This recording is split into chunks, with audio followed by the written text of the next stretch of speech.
A compassionate heart is one of the greatest gifts anyone can possess. The world becomes a better place when people are willing to help those in need, comfort the brokenhearted, and extend the helping hand to those who cannot repay them.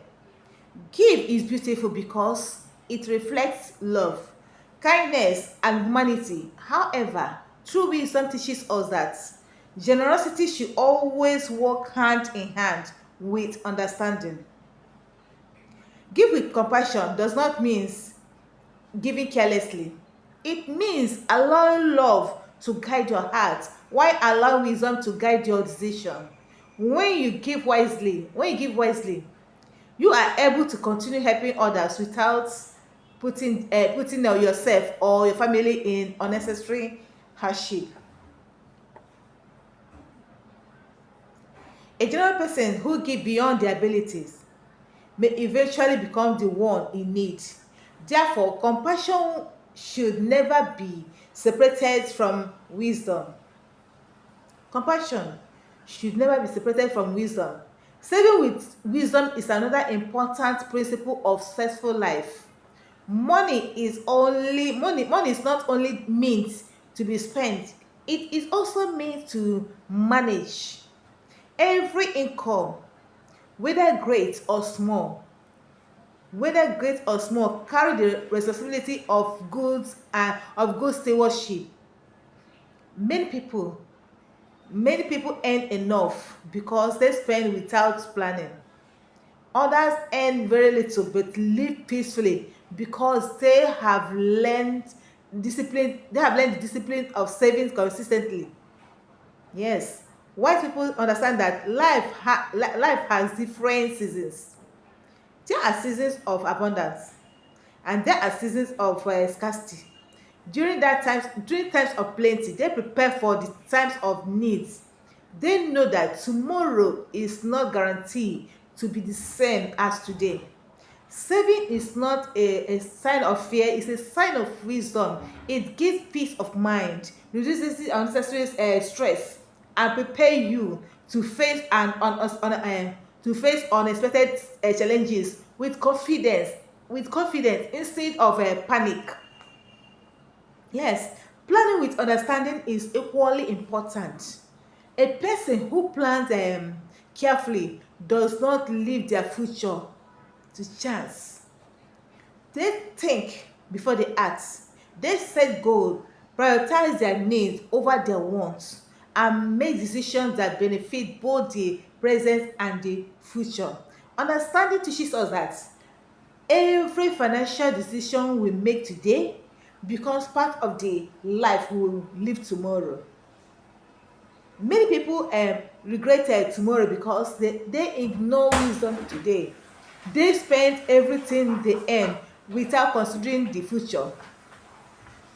They allow emotions to control their finances instead of discipline. But those who combine compassion, wisdom, and understanding build a secure foundation for themselves and for those they love. There is nothing wrong with enjoying the blessings God has given to us. Yes, nothing is wrong. Nothing is wrong to enjoy the blessing that God has given to us. Yes, the blessing that God has given to you also. But wisdom reminds us that every blessing should be managed. Every blessing should manage. Okay? Manage it with wisdom. Manage it responsibility. Responsibly manage it responsibly. A white person enjoys today without destroying tomorrow. They help others without neglecting their own responsibilities. They save without becoming selfish. And they plan without becoming anxious. This balance is the mark of true wisdom. Remember this always. Money is a good servant, but a poor master. Money is a good servant. Remember this always. Money is a good servant, but a poor master. Depending on how you use it. When you control your money with wisdom, it becomes a tool. that saves your purpose. When money controls you, it can lead you into unnecessary worries, debt, and regrets. Therefore, my dear brothers and sisters, let your heart remain compassionate, your hands remain generous, your mind remain wise, and your plan be guided by understanding. A person who manage money will never regret it tomorrow. A person who manage money well, who manages money well, will never be ashamed of tomorrow, because today's wisdom becomes tomorrow's security, peace, confidence, and joy. That is what the word of wisdom for you. Thank you, my dear. May God bless you all. Bless you. Give with compassion, say with wisdom, and plan with understanding. A person who manages money well will never be ashamed of tomorrow. That is word of wisdom. That is word of wisdom. May God continue to increase you in wisdom and use you to bless others, and also help you to know how to manage your money. Remain blessed. Thank you.